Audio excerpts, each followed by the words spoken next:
আসসালামু আলাইকুম প্রিয় দর্শক, অন্য মঞ্চের আলাপচারিতায় আপনাদের সকলকে স্বাগত জানাচ্ছি। সুপ্রিয় দর্শক শ্রোতাগণ এবং বাংলাদেশের আপামর জনসাধারণ এবং বাংলাদেশ আওয়ামী লীগের নেতা কর্মী, ছোট ভাই বোন, বড় ভাই বড় বোন, সকলকে জানাই আমার আন্তরিক শুভেচ্ছা। এতক্ষণ আপনার হেডলাইন, থাম্বনেল বা ব্যানার দেখেই বুঝেছেন যে আমি লিখেছি যে 5 জন উপদেষ্টা শেখ হাসিনার কাছে সেফ এক্সিট চেয়েছেন। ইনুস কাকার কোনো কিছুই তো থাকবে না। গ্রামীণ ব্যাংক, গ্রামীণ ইউনিভার্সিটি, গ্রামীণ টেলিকম থেকে শুরু করে যত গ্রামীণ আছে, কিছু কি থাকবে? যে 3 দেশ ছাড়া উপদেষ্টাদের আর কোথাও নিরাপদ আশ্রয় নেই। এখন কাদের নিরাপ কাদের সেফ এক্সিটের প্রয়োজন নেই? আমি আপনাদের 16 জনের নাম বলছি। প্লিজ, যেহেতু নামগুলো সবগুলো আমার মুখস্থ নাই এবং কোন দেশের নাগরিক এটা বিশাল ব্যাপার, তাই আমি আমার মোবাইল থেকে দেখে আপনাদেরকে এক এক করে নাম বলছি। তো সেখানে প্রথম হচ্ছে যে প্রধান উপদেষ্টা ডাক্তার মোহাম্মদ ইউনূস কবি। উনি, যতটুকু জানতে পেরেছি, উনি আমেরিকার নাগরিক। তবে অনেকে বলেন যে উনি আমেরিকার নাগরিকের সাথে জাপান, ইতালি এবং ফ্রান্সেরও নাগরিক। তবে ফ্রান্সের বিষয়টা আমি কিছুটা জানি, যে ফ্রান্সের উনি নাগরিক নয়, আসলে ওনার ফ্রান্সের পার্মানেন্ট রেসিডেন্স কার্ড আছে। তার মানে অ্যাজ ইফ নাগরিকের মতোই রেসিডেন্স কার্ড আছে। তবে সেটা কোন দেশের পাসপোর্টের উপরে সেটা জানি না, তবে আছে, এতটুকু জানি। এরপর হচ্ছে আমাদের পরিবেশ উপদেষ্টা সৈয়দ রেজওয়ানা হাসান, ব্রিটিশ নাগরিক। 3 নম্বর হচ্ছে প্রধান উপদেষ্টার আন্তর্জাতিক বিষয়ক বিশেষ দূত লুৎফুস সিদ্দিকী, সুইস নাগরিক। 4 নম্বর জাতীয় নিরাপত্তা উপদেষ্টা খলিলুর রহমান, মার্কিন নাগরিক। 5 নম্বর আনিসুজ্জামান চৌধুরী, প্রধান উপদেষ্টার বিশেষ সহকারী, প্রতিমন্ত্রী মর্যাদার, অর্থ মন্ত্রণালয়, অস্ট্রেলিয়ান নাগরিক, অস্ট্রেলীয়। 6 নম্বর সুফিউর রহমান, প্রধান উপদেষ্টার বিশেষ সহকারী, প্রতিমন্ত্রী মর্যাদার, পররাষ্ট্র মন্ত্রণালয়, সুইস নাগরিক। 7 নম্বর শেখ মইনুল উদ্দিন সেতু মন্ত্রণালয়ে আছেন, মার্কিন নাগরিক। 8 নম্বর ফয়েজ আহমেদ তাইয়েব, উনি টেলিযোগাযোগ মন্ত্রণালয়ে আছেন, ডাচ নাগরিক। আশিক চৌধুরী, প্রতিমন্ত্রী বিনিয়োগ উন্নয়ন, যাকে আবার আমরা এই ফিডার বেবি বলি, উনিও ব্রিটিশ নাগরিক। আলী রিয়াজ, সবাই চিনেন, বেটা বাটপার, মার্কিন নাগরিক। তারপর আছে বদিউল আলম মজুমদার, সংস্কার কমিশন, মার্কিন নাগরিক। কামাল আহমেদ, গণমাধ্যম ও সংস্কার কমিশন, উনি ব্রিটিশ নাগরিক। মোস্তফা হোসেন খান, দুর্নীতি দমন কমিশন, ব্রিটিশ নাগরিক। মনির হায়দার, প্রধান উপদেষ্টার বিশেষ সহকারী, মার্কিন নাগরিক। এবং 15 নম্বর হচ্ছেন যে মুশফিক ফজল আনসারি, সিনিয়র সচিব মর্যাদার, বাংলাদেশের মেক্সিকোর রাষ্ট্রদূত, উনি হচ্ছেন যে মার্কিন নাগরিক। এবং সাজিব এম খায়রুল ইসলাম, প্রধান উপদেষ্টার ব্যক্তিগত যুগ্ম সচিব মর্যাদার, মার্কিন নাগরিক। এনারা, এই 16 জনের নাম আমি আপনাদেরকে বললাম। এর বাইরে আর যারা আছে তাদের সবার সম্ভবত বাংলাদেশি পাসপোর্ট আছে। আসিফ নজরুল স্যার, অমুক তমুক, আরো অনেক আছে। আর এনসিপি তো সবগুলারই বাংলাদেশি পাসপোর্টধারী। তাহলে এখন কত হচ্ছে, যেই 16 জনের নাম বললাম, ওনারা সেফ এক্সিট কার কাছ থেকে চাইবেন এবং কেন চাইবেন? সর্বপ্রথম কথা, আমার প্রশ্নটা প্লিজ একটু শুনেন, যে কার কাছে চাইবেন। এখন আজকের জনকণ্ঠে একটা নিউজ, যে 5 জন উপদেষ্টা শেখ হাসিনার কাছে সেফ এক্সিট চেয়েছেন, জনকণ্ঠ নিউজ করেছেন। তো নিউজের সবাই কাট কপিটা দিয়েছেন, বাকি অংশ দেননি। সেখানে একটা পরিষ্কার লেখা আছে যে এই যে আমার মতন যারা আওয়ামী লীগ সমর্থক বা এরা এরা বলা বলি করতেছে 5 জন শেখ হাসিনার কাছে, মনে হয় যেন আমাদের মাননীয় প্রধানমন্ত্রী এনাদেরকে বলেছেন, এই বুদ্ধিজীবীদেরকে, যে অমুক অমুক অমুক আমার কাছে সেফ এক্সিট চাচ্ছে। এখন ভাই, অনেকের আজকের আমার এই ভিডিওর এই কথাগুলো অনেকের হয়তো বিরক্ত লাগতে পারে, যে আমি কেন কথাগুলা, অনেক কথা হয়তো আওয়ামী লীগ বিরোধী হয়ে যাচ্ছে কিনা, এই জন্য বিরক্তি লাগতে পারে। কিন্তু বিরক্তি নেই, এটা যেটা বাস্তব সেটা একটু শুনেন। কারণ এটা শুনলে বা এটা বুঝলে আমাদের জন্য ভালো। অন্তত আর যা হোক, আওয়ামী লীগ যারা সমর্থন করে, যারা মনে করেন যে শেখ হাসিনাই আমাদের নেত্রী, ওনার পর আর কেউ নেই, তারাই শুনেন, ভালো হবে। বা শেখ হাসিনা কি কাউকে বলেছেন ফোন করে? ওই যে ইয়েতে আছে না, হোয়াটসঅ্যাপ গ্রুপ, টেলিগ্রাম গ্রুপ, অনেক গ্রুপেই তো আমাদের নেত্রী ফোন দেন। উনি কি বলেছেন যে 5 উপদেষ্টা আমার কাছে সেফ এক্সিট চাইছেন? না, কেউ চাননি। বরঞ্চ কিছু কিছু ছেলে পেলেদেরকে, ওই যে আয়না, যাদের সাথে আমাদের নেত্রীর কথা হয়, তারা ক্ষমা চাচ্ছেন যে আমরা ভুল করেছি এসে, এটা ঠিক আছে, বাস্তব। আর তারা বাংলাদেশে থাকতে হবে তো, সুতরাং 6 মাস পরেও যদি আওয়ামী লীগ মাজা তুলে দাঁড়ায় যায়, তখন তো সবার খবর আছে, এটা তারা জানে, সুতরাং ক্ষমা প্রার্থনা করছে, ভুল বুঝছে, ক্ষমা প্রার্থনা করছে, দ্যাটস অ্যানাদার থিং। কিন্তু এই যে উপদেষ্টাদের সেফ এক্সিট, সেফ এক্সিট সবাই লিখতেছেন, বলতেছেন আরে সেফ এক্সিট, সেফ এক্সিট হইতে হবে। সেফ এক্সিট কি আপনারা জিগাইবে? এই যে 16 জনের কথা বললাম, সব ব্রিটিশ, আমেরিকান, মেক্সিকান পাসপোর্টধারী, তারা আপনারা জিগাইতেও হবে না, কারণ তাদের ঠেকানোর ক্ষমতা বাংলাদেশের কোনো গভর্নমেন্টের নেই। যেই গভর্নমেন্ট, জাহান্নাম গভর্নমেন্ট। আপনি বলতে পারেন যে কিভাবে ভাই? এক্সাম্পল, আমি একদম এক্সাম্পল দিলাম, যে যেহেতু আমাদের মাননীয় প্রধানমন্ত্রী শেখ হাসিনা এখনো ক্ষমতা ছাড়েননি, ধরেন কালকে ভোরে উনি 10টার দিকে ফ্লাইটে আসতেছেন, কোথায়? ঢাকা শহরে। আর্মি, বিডিআর, পুলিশ সব এক হয়ে গেলেন যে ওকে, আমরা মাননীয় প্রধানমন্ত্রীকেই কোথায় আনবো? ঢাকাতে, আবার ক্ষমতায় বসাবো। ওনারা এই 16 জনের একজনের একটা পশম ঠিক পারবেন, কারণ এই 16 জন যে যেই দেশের নাগরিক, সে সেম সেই দেশের এম্বাসিতে উঠে যাবে। এম্বাসির দায়িত্ব তখন তার দেশের নাগরিককে বাঁচানো। এক্সাম্পল দিয়ে একটু বুঝাই দিই, তাহলে মনে আরো ভালো বুঝবেন। এক্সাম্পল, আমি আমি ফ্রেঞ্চ সিটিজেন। আমাকে যদি বাংলাদেশে ধরা হয় বা ধরার হয়, আমি তখন ফ্রেঞ্চ এম্বাসির কাছে বলবো যে আমি তোমার দেশের নাগরিক, সুতরাং আমাকে এরা বাধাগ্রস্ত করছে, এই কি করবা? আমার ফ্রেঞ্চ দেশের এম্বাসি যে তখন বলবে যে না, ওকে ছেড়ে দাও, তোমাদের যদি কোনো কনভিকশন থাকে ওটা বলো, আমরা আমার দেশের আইনে বিচার করবো, এটা রুল। এখন আপনাদের মনে দেওয়া দৌড় ভাই, এটা কি বললেন? এটা কি মস্কারির কথা বললেন?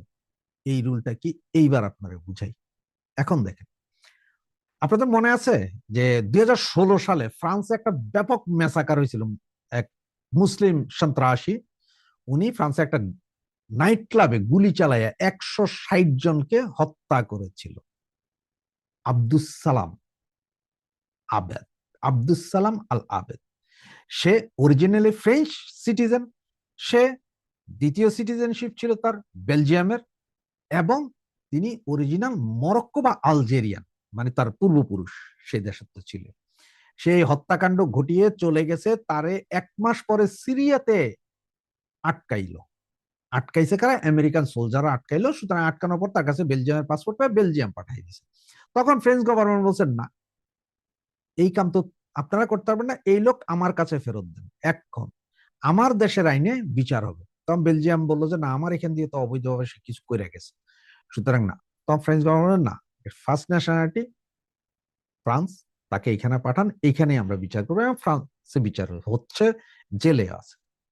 এটা হচ্ছে বাস্তব সত্য কথা, যে ইউরোপ, আমেরিকা। এইটাও বাদ দেন, বুঝলেন না। দ্বিতীয় আরেকটা প্রমাণ দিই আপনাদের। 2022 বা 23 সালে এক আমেরিকান নাগরিককে বাংলাদেশে আটক করা হয়েছিল, যিনি কিনা আপনার যে জো বাইডেনের সহকারী, বন্ধু, বিশাল হেরাম জাহাজের কচ্ছপ বলে বাংলাদেশে আপনার গেছিল, বিএনপির সাথে আপনার সাংবাদিক সম্মেলন অনেক কিছু করছিল। এরপরে কি হলো, ওনারা ধইরা, আওয়ামী লীগ সরকার তখন ক্ষমতায়, ধইরা কোথায় নিয়ে গেল? জেলে নিয়ে গেল। 3 দিনের দিন ওনাকে হুইল চেয়ারে বসাইয়া বিমানে করে ডিপুট করতে পারছেন। চলে আসছে কোথায়? আমেরিকায়। এখন আমেরিকায় কেউ কি খোঁজ নিয়ে দেখছেন ওখানে বিচার হয়েছে না না হয়েছে? হম, এটা কেউ খোঁজ জানেন না। তাইলে এবার বুঝেন, তাহলে এই 16 জনকে আপনার যখনই ধরতে যাবেন, তখনই এম্বাসি গুলা মাথা ঘামাবে। আর আমরা যেহেতু বলি যে ডিপ স্টেট, ডিপ স্টেট বলি না, যে আমেরিকার, আমেরিকা এই 16 জনটা আগে বাঁচাবে রে ভাই। ওই বাকি যে লাউয়া ফাউয়া সার্জিস মার্জিস কার্জিস আছে, ওদের বাঁচাবে না, কিন্তু এই 16টারে তো বাঁচায় ফেলাবে, কারণ এদের কারণেই তো না। সুতরাং এরা কারো কাছে সেফ এক্সিট চায় নাই বা চাইব না। তবে এরা সেফ এক্সিট, এরা অন্য কিছু চাইছে, আমার যেটা মনে হয়। ওরা কিছু জানে, সেফ বিজনেস, সেফ প্রপার্টি। তার কারণ হচ্ছে যে এই যে গ্রামীণ ব্যাংক সহ অনেক কিছু আছে না, বা অনেকের অনেক ব্যবসা বাণিজ্য, ঘর বাড়ি দুয়ার আছে না, আত্মীয় স্বজন আছে না, এরা হয়তো এইটা বলতে পারেন যে ভাই, আমরা চলে গেল যাতে আমাদের এগুলো সঠিকভাবে থাকে, এই ব্যাপারে ব্যবস্থা নিতে। এই ব্যাপারে ব্যবস্থা নেওয়ার জন্য কার কাছে বলবেন ওনারা? এই ব্যাপারে ব্যবস্থা নেওয়ার জন্য ওনারা বলবেন যেই সরকার আসবেন। কোথায় আসবেন? ক্ষমতায় আসবেন। এখন আপনার একটা কথা বলি, আপনার যেই সরকার ক্ষমতায় আসবেন, এখন ওনারা সবাই জানে যে ওনারা নির্বাচন যেন তেন ভাবে একটা নির্বাচন দিয়ে হইলেও, যদি বিএনপির সাথে যদি দেন দরবার ঠিক হয়, তাহলে বিএনপির ক্ষমতা দিয়ে চলে যাবে। আওয়ামী লীগের তো ক্ষমতা দিবে না। বা আওয়ামী লীগ যদি ক্ষমতা পায়ও, আওয়ামী লীগের ধরেন দিল, তাহলে আওয়ামী লীগের সাথে নেগোসিয়েশন হয়ে যেতে পারে, একদম যে হবে না এটার কোনো গ্যারান্টি আপনি আমি কেউ দিতে পারবো না। আপনার 2008 সালের নির্বাচন মনে আছে তো? 2008 সালের নির্বাচন সমস্ত কিছু বৈধ ছিল। সেনাবাহিনী চাইতে পারে যে সেফ জোন, যা আমরা যা করেছি বা যা করছি এগুলার জন্য প্লিজ আপনারা আমাদেরকে দোষারোপ করেন না, এটা আমরা ওই সময় করেছি, এটার জন্য ক্ষমা প্রার্থনা সেনাবাহিনী করতে পারে। এই হচ্ছে যে মূল কাহিনী। তাইলে আপনারা এই যে সেফ এক্সিট, অমুক সেফ এক্সিট চাচ্ছে, অমুক 5 জন সেফ এক্সিটের ঘোষণা দিচ্ছে, অমুক 5 জন আমাদেরকে না না না, কেউ আপনাদের কাছ থেকে সেফ এক্সিট চায় নাই, বা কারো কাছ থেকে চায় নাই 16 জন। আসিফ নজরুল সেফ এক্সিট চাইতে পারে, তবে কি হবে জানেন? সেফ এক্সিট আসিফ নজরুল চাইবে কেন? সে তো যখন বুঝবে যে বিপদ ঘনায় আসছে, তারা তো 3 দিন আগেই পালায় যাবে। 2024 5ই আগস্ট মনে আছে কে কিভাবে উপরে থুতু মারলে নিজের গায়ে পড়ে, সেটা আপনাদেরকে আর একটা বাস্তব প্রমাণ দিই। একটু ধরে রাখেন যে বারবার সেফ এক্সিট বলতেছেন, সেটা হচ্ছে যে এই যে আমাদের ইয়ে আছে না, কি বলেন, আমাদের সাবেক পররাষ্ট্রমন্ত্রী বেলজিয়ামে আছেন, আওয়ামী লীগের, নামটা ভুলে গেলাম, মনে নাই, বা বুড়ো হয়ে গেছে, বা ডায়াবেটিস টাইবেটিস আছে, ভুলে গেছে ওনার নাম, কি জানি নাম। আচ্ছা, ওনাকে কিন্তু ধরছিল, সেটা ছবি ভিডিও ফুটেজ সহ আছে। ধরার 5 দিনের মাথায় উনি আবার দেশ ত্যাগ করেছিলেন। উনি দেশ ত্যাগ করেছিলেন বেলজিয়াম পাসপোর্ট দিয়ে। কেউ ধরছে? দেশ ত্যাগ করছেন বেলজিয়াম পাসপোর্ট দিয়ে। যেদিন উনি দেশ ত্যাগ করছেন তখন কিন্তু অলরেডি শেখ হাসিনা সহ সবার বাংলাদেশি পাসপোর্ট বাতিল হয়ে গেছে। তাহলে উনি বের হলেন কেমনে? Passport Belgium. 5ই আগস্টের আগেও তো অনেকে বের হয়ে গেছেন, না? ভিডিও কনফারেন্সের কলগুলো শুনছেন না? যে কেউ কেউ এমনও বলতেছেন যে প্রাইম মিনিস্টার, প্রেসিডেন্টকেও বলতেছেন যে একটু ফোন দিয়া এসআই সাহেবরা বলেন, গর্দব গুলা বের হয়েছে না? ওরা কি সেফ এক্সিট চাইছিল কারো কাছে? না, সবাই বের হয়ে গেছে, একজনও নাই, সব বের হয়ে গেছে। তাহলে আপনারা কিভাবে মনে করেন যে এখন যারা এই যে ক্ষমতা চালাচ্ছে তারা আপনাদের কাছে বা বিএনপির কাছে, জামাতের কাছে সেফ এক্সিট? না, তারা যদি দেখে যে তাদের অবস্থান খারাপ, তারা সটকে পড়বে। এবং ডুয়েল সিটিজেনশিপ, 16 জনের ডুয়েল সিটিজেনশিপ আছে। এই ডুয়েল সিটিজেনশিপ যাদের আছে, তাদের এটা থাকা অবৈধ কিছু নাই, থাকতেই পারে, শুধু তাদের নিরাপত্তার তো জায়গাই আছে, সেফ এক্সিটের জায়গা তাদের আছে। যাদের সিটিজেনশিপ বাংলাদেশি, অন্য কোনো দেশের নাই, তাদের জন্যই বিপদ আছে। তাদের ঠেকাবেন কিভাবে? আর ওই যে আমি বললাম যে 3 দেশ ছাড়া বাকি দেশগুলোতে নিরাপদ না, আসলে নিরাপদ না সেটাও কতদিন জানেন? হয়তো সর্বোচ্চ 1 মাস, 1.5 মাস, 2 মাস, এর বাইরে কিছুই না ভাই। কেন বলতেছি সেটাও বুঝাই দিই আপনারা।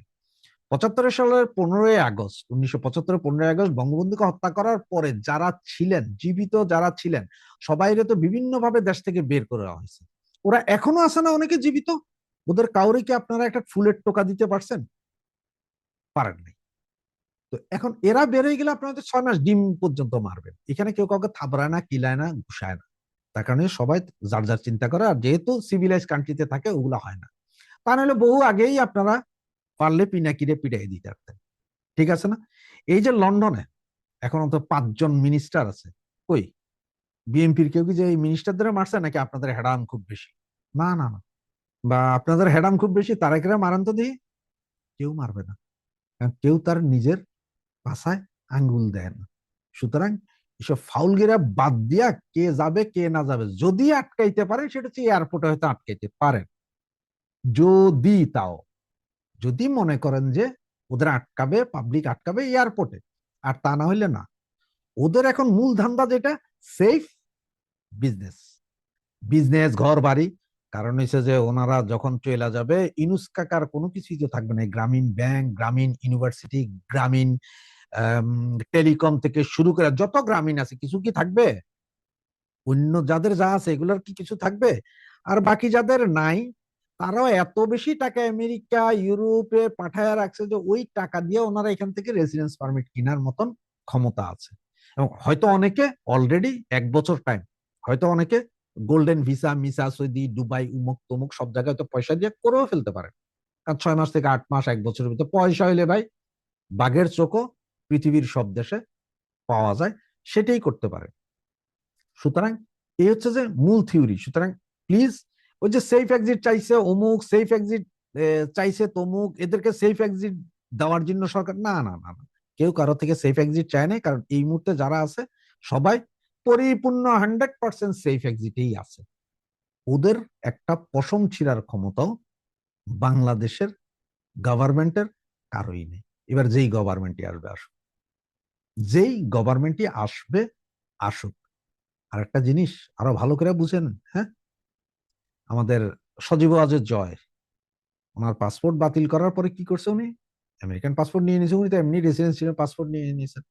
পুতুলেরও পাসপোর্ট আছে, আমাদের রেহানা আপারও পাসপোর্ট আছে, টিউলিপ সিদ্দিকেরও পাসপোর্ট আছে, সবার পাসপোর্ট আছে, সবার বিদেশি পাসপোর্ট আছে। এনারা কি এখন পৃথিবীর কোন দেশে যাইতে হইলে বা ইয়ে করতে হলে সেফ এক্সিট বাংলাদেশ থেকে, ইউনুস সরকার থেকে চাইতে হবে? হবে না। তো এটা হচ্ছে যে মূল কাহিনী। সুতরাং এগুলো নিয়ে ঝগড়া ফাসাদ না করে কিভাবে আমরা শেখ হাসিনার নেতৃত্বে ঐক্যবদ্ধ থেকে এই জুলুমের হাত থেকে বাঙালিকে বাঁচাতে পারবো, সেটাই হচ্ছে যে আমাদের মূল টার্গেট। জয় বাংলা, জয় বঙ্গবন্ধু। গত দুদিন থেকে বাংলাদেশের একটি বিশেষ নিউজকে বাংলাদেশের এক শ্রেণীর জোকার মাওলানারা খুব দম্ভের সহিত তার ইউটিউব পেজে এসে, ফেসবুক পেজে এসে প্রচার করছেন। তো এই খবরটি কি? খবরটি হচ্ছে যে সাম্প্রতিক বাংলাদেশের হাইকোর্ট একটি রিট পিটিশনের নিষ্পত্তি করেছেন। তো নিষ্পত্তি করা এই রিট পিটিশনটা আসলে কি? আপনারা জানেন বাংলাদেশে 1962 এর আগে মুসলমান পুরুষদের জন্য একাধিক বিয়ে করার ক্ষেত্রে কোনো রকমের রেস্ট্রিকশন ছিল না। অর্থাৎ এক বউ আছে, চাইলে আপনি আরেকটি বিয়ে করে ফেলতে পারতেন। দেশে দেশে ঘুরে ঘুরে যারা বিবাহ পাগল, তারা দেশে দেশে ঘুরে ঘুরে, যারা নারীর লোলুপ, তারা দেশে দেশে ঘুরে ঘুরে একাধিক বিয়ে করতেন। 3টা 4টা 5টাও বিয়ে করতো। রংপুরে, ঢাকায়, চিটাগংয়ে, রাজশাহীতে যেখানে যেত সেখানেই একটা বিয়ে করে বসতো। তো এই অবস্থা দেখে এই সামরিক শাসক আইয়ুব খুব মর্মাহত হলেন। তিনি তখন 1962 সালের পারিবারিক অধ্যাদেশ নামে একটি অধ্যাদেশ জারি করলেন। সেই অধ্যাদেশে, মুসলিম পারিবারিক অধ্যাদেশ, সেই অধ্যাদেশের সেকশন 6-এ একটি কথা রয়েছে যে কোনো মুসলিম পুরুষ যদি দ্বিতীয় বিয়ে করতে চায়, অর্থাৎ স্ত্রী থাকা অবস্থায় যদি আরেকবার বিয়ে করতে চায়, তাহলে প্রথম স্ত্রীর পারমিশন নিতে হবে। আর প্রথম স্ত্রী যদি পারমিশন না দেয়, সেই ক্ষেত্রে একটি সালিসি কমিশন হবে। সেই সালিসি কাউন্সিল যদি পারমিশন দেয় তাহলে দ্বিতীয় বিয়ে করা যাবে, তা না হলে করা যাবে না। এখন এই সালিসি কাউন্সিল শুধু স্ত্রীর পারমিশন সালিসি কাউন্সিল নয়। এটা কেন? অর্থাৎ স্ত্রীর পারমিশনকে পাশাপাশি সালিসি কাউন্সিল কেন রাখা হলো? ধরেন অনেক সময় দেখা গেল সম্পত্তির কারণে, সন্তানের কারণে হাজব্যান্ড এবং ওয়াইফ দুই জায়গায় আছে, কিন্তু স্ত্রী কোনো রকমের পারমিশন দিচ্ছে না, আবার স্বামীর ঘরেও আসতেছে না। সেই ক্ষেত্রে স্বামী বিয়ে করতে পারছে না, তার জীবন মানবেতর যাচ্ছে, তার বাইরের দিক ভিতরের দিক সামলাতে সামলাতে তার ব্যক্তিগত জীবন শেষ হয়ে যাচ্ছে। তো এই রকম অবস্থা একটি বিধান রাখা হয়েছে যে স্বামী যদি স্ত্রীর কাছ থেকে পারমিশনটি নিতে না পারেন, অর্থাৎ স্ত্রী যদি স্বামীর কথায় আলোচনায় যদি সন্তুষ্ট হয়ে তাকে দ্বিতীয় বিয়ে করার পরামর্শ পারমিশন না দেয়, তাইলে সেখানে একটি সালিসি কাউন্সিল হবে। তো সালিসি কাউন্সিলে স্বামীর পক্ষে একজন, স্ত্রীর পক্ষে একজন, দুইজন মানুষ থাকবে অন্তত পক্ষে। তারা দুইজনে আলাপ আলোচনার ভিত্তিতে যদি এই মতে একমত হয় যে স্ত্রী আর ফেরার সম্ভাবনা নেই, স্ত্রী তালাক চায় না কিন্তু স্বামীর ঘরেও ফিরতে চায় না, অথবা স্ত্রী শারীরিক মানসিকভাবে পর্যদস্ত, অসুস্থ অথবা অক্ষম, এই রকম অবস্থায় স্বামী স্ত্রীর কাছ থেকে পারমিশন না পেলেও ওই সালিসি কাউন্সিলের মাধ্যমে সেই পারমিশন নিয়ে দ্বিতীয় বিয়েটি করতে পারতেন। তো বাংলাদেশ স্বাধীন হয়ে গেল 1971 সালে। 1971 সালে স্বাধীন হওয়ার পর সেই বিধানটি কিন্তু বাদ দেওয়া হয়নি। অর্থাৎ যে স্ত্রীর পারমিশন ব্যতিরেকে স্বামী দ্বিতীয় বিয়ে করতে পারবে, এই রকম বিধানটিকে অ্যাকসেপ্ট করা হলো বাংলাদেশে 1974 সালে একটি আইনের মাধ্যমে।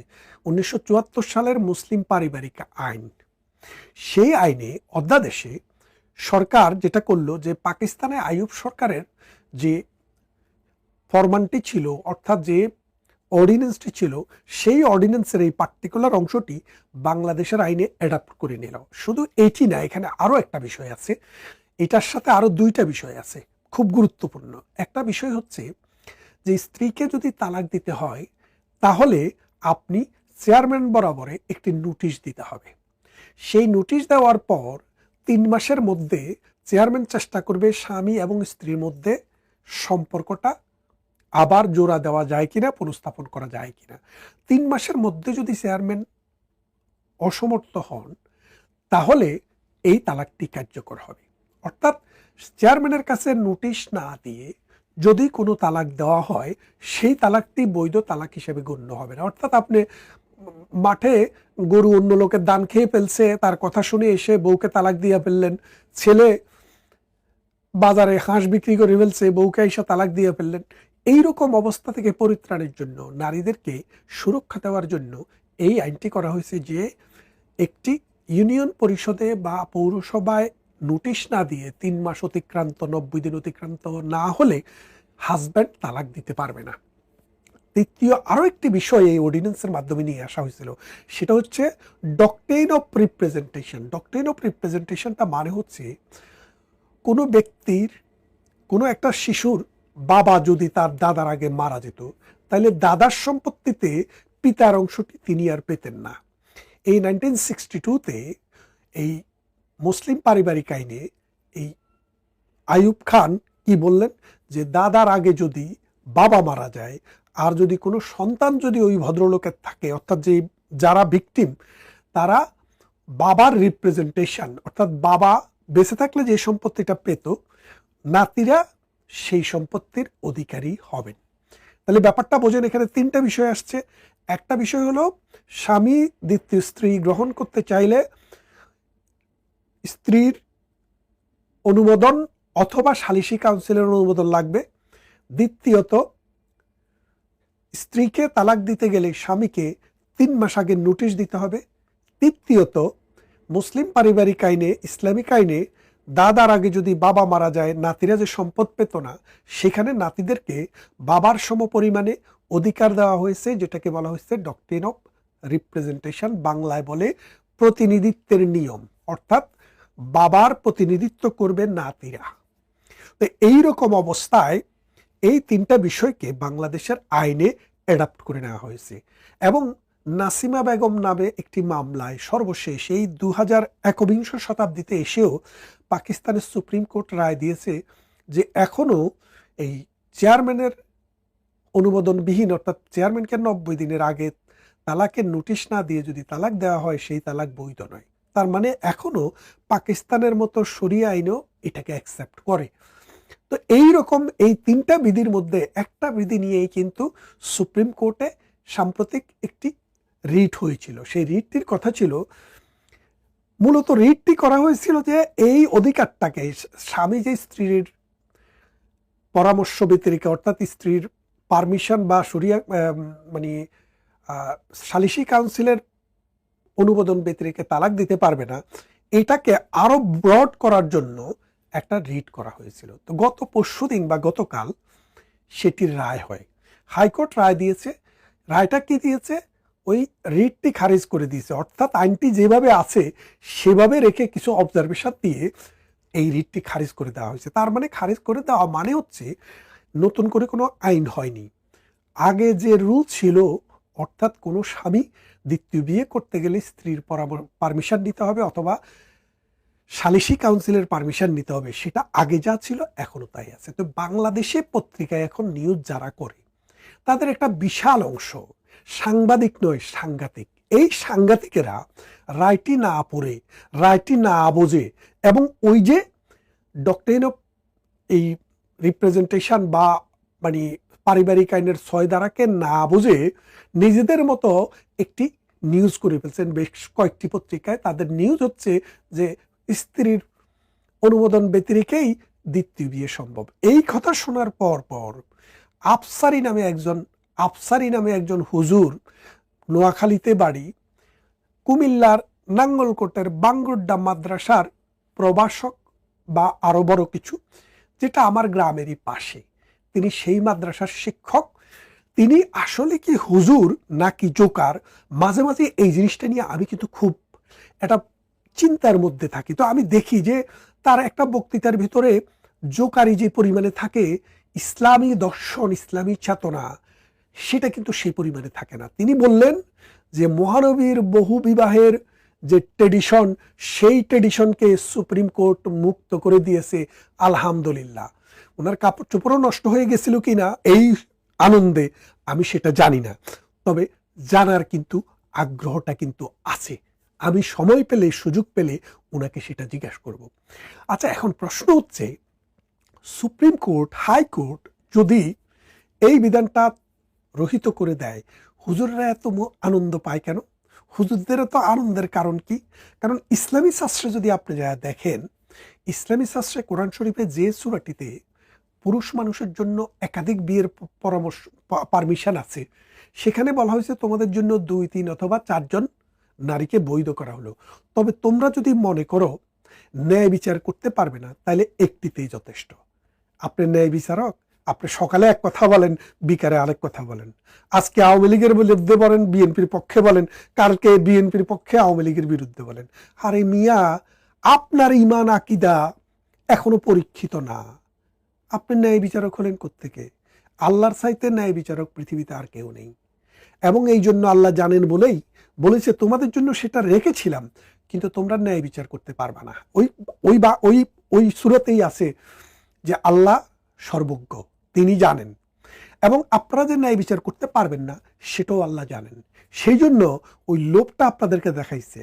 যেমন মনে করেন যে আপনাদেরকে সেই দিকের পথটা দেখাইছে, যেমন আপনাদেরকে কি বলছে, বেহেশতের কথা বলছে।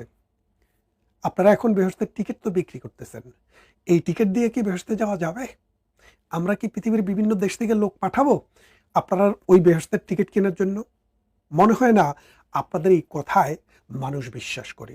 আপনি খেয়াল করে দেখেন, এই যে আফসারি হুজুরকে বলছি, আপনার কথা বাংলাদেশে কয়জন মানুষ বিশ্বাস করে? আমরা ছোটবেলা থেকে শুনতাম যে মহরম, রবিউল আউয়াল অথবা রমজান, রমজানের ঈদ, কুরবানির ঈদ, এগুলা ধর্মীয় ভাব গাম্ভীর্যের সাথে পালন করা হয়েছে পৃথিবীর নানান দেশে। খেয়াল করে দেখেন শব্দটা, ধর্মীয় ভাব গাম্ভীর্য। মহানবীর সারা জীবন যদি আপনি খোঁজ করে দেখেন, তিনি যখন কোনো বক্তৃতা দিতেন, তিনি যখন জনসমক্ষে কথা বলতেন, তিনি হাসতেন না, তিনি কাঁদতেনও না, তিনি খুব ভাব গাম্ভীর্যের সহিত, আদবের সহিত মানুষের কাছে তার বক্তৃতা দিতেন। আপনি মহানবীর জীবন নিয়ে যেসব সিরাত গ্রন্থ রচিত হয়েছে, তাবারি, ইবনে ইসাক, এই দুইজন হচ্ছে মহানবীর মৃত্যুর 100 বছরের মধ্যে আরেকজন 200 বছরের মধ্যে তার বইটি লিখেছে। আল তাবারি, ইবনে ইসাক, এই দুইজনের বইটা টপ টু বটম পড়ে দেখেন, আপনি দেখবেন পরবর্তীতে তো এটার অনেক মডিফিকেশন হয়েছে, যার যার মতো মনে হয়েছে সেরকম করে সিরাত গ্রন্থ রচনা করছে। কিন্তু ওই দুটি বুক পৃথিবীতে এখনো খুবই গুরুত্বের সহিত বিচার করা হয়। সেই দুইটি বই যদি পড়েন, মহানবীর জীবদ্দশায় মহানবী যেসব বক্তৃতা দিতেন, কথা বলতেন, আচরণ করতেন, তিনি ধর্মীয় বা গাম্ভীর্য যে শব্দটি, সেটাকে সংরক্ষণ করেই করতেন। তিনিও হাসতেন, তিনিও কাঁদতেন, তিনিও মজা করতেন, কিন্তু সেটা এই মজলিসে বসে এই ইসলামের জলসায় করতেন না। অথচ আমাদের দেশে একজনের নাম ফয়জি, আরেকজনের নাম আফসারি। বিশেষ করে এই দুইজনকে দেখেন, ওই সিলেটেও আরো দুইজন আছে, ব্রিটানা হুজুর। এদেরকে যদি আপনি দেখেন, আপনি অবাক হয়ে যাবেন, এটা কি বাংলা সিনেমাতে একটা অপ্রয়োজনীয় একটা বিষয় রাখা হতো। সব আগের বাংলা সিনেমা বা এখনেরও বাংলা সিনেমা, শুধুমাত্র আর্ট ফিল্মগুলো বাদ দিলে যে বাংলা সিনেমার মধ্যে দিলদারের মতো একটা ক্যারেক্টার রাখা হতো। ইন্ডিয়াতে জনি লিভার, এরকম একটা ক্যারেক্টার রাখা হতো, মাঝে মাঝে মানুষকে হাসাইতো। এই সিনেমার গল্প দেখতে দেখতে মানুষ একটু বোর হয়ে যাইতো, তাদেরকে হাসানোর জন্য একটা চরিত্র রাখা হতো। এই চরিত্রটি এখন ওয়াজের ভিতরে চলে এসছে। কাকে অনুকরণ করে? ওই বাংলা সিনেমাকে, ওই হিন্দি সিনেমাকে অনুকরণ করে, মিস্টার বিনকে অনুকরণ করে আমাদের ওয়াজের ভিতরে ধর্মীয় ভাব গাম্ভীর্যের পরিবর্তে এখন চলে এসছে কৌতুক এবং হাস্যরস। তারা যে পরিমাণে কৌতুক এবং হাস্যরস করে, আমরা মৌলানাকে বলতে শুনি যে আমি মানুষও ছোট, আমার জিনিসও ছোট। খেয়াল করে দেখেন, এই যে তার জিনিস বড় নাকি ছোট, এটা জানার জন্য কিন্তু মানুষ ওয়াজে আসেনি, মানুষ ইসলাম জানতে এসছে। তো এইরকম ভাবে এইসব বর্ণনা দিতে গেলে শত শত বর্ণনা দেওয়া যাবে। কিন্তু ভাইরা, আপনাদের কাছে আমি যে জিনিসটি, খবরটি পৌঁছিয়ে দিতে চাই যে বাংলাদেশের হাইকোর্টে যে রায়টি দিয়েছে, ওই মোল্লাদের কথা, এই আধা শিক্ষিত লোকদের কথা, সব মোল্লা না, বহু মোল্লা মাওলানা আছে যাদের জ্ঞান, বুদ্ধি, গরিমা ইসলাম সম্পর্কে অনেক ভালো আছে, কিন্তু এই আফসারিদের মতো চটুল কথাবার্তা বলে, কৌতুক করে যারা কথাবার্তা বলে, তাদের এইসব কৌতুকে ইসলামের গাম্ভীর্য থেকে দূরে যাবেন না। এবং মনে রাখেন, এখনো আপনি বিয়ে যদি দ্বিতীয়টি করতে হয়, স্ত্রী বেঁচে থাকলে তার অনুমোদন লাগবে, অথবা আপনার কাউন্সিলের অনুমোদন লাগবে। কি কাউন্সিল? সালিসি কাউন্সিলের। তা না হলে আপনার 1 বছর পর্যন্ত জেল হতে পারে, 10,000 টাকা পর্যন্ত জরিমানাও হতে পারে। এবং আগের স্ত্রীর যদি 5 লাখ 10 লাখ দেনমোহর বাকি থাকে, সেটাও সাথে সাথে পরিশোধ করার প্রয়োজন হবে। তাই চাঁদ দেখে হাসলে হবে না, রোজা অনেক কষ্ট। সুতরাং এই রোজার সময়ে আসছে, এইসব এই মানে না জেনে যারা কথা বলে তাদেরকে কি বলে সেটা আপনারা জানেন, এবং ইসলামে এটা হারাম করা হয়েছে যে আপনি যে বিষয় জানেন না, যে বিষয়টি পূর্ণাঙ্গভাবে জানেননি, সে বিষয় সম্পর্কে কথা বলবেন না। কিন্তু তারা বলে, কেন বলে সেটা আপনারা বুঝতে পারছেন। ভালো থাক।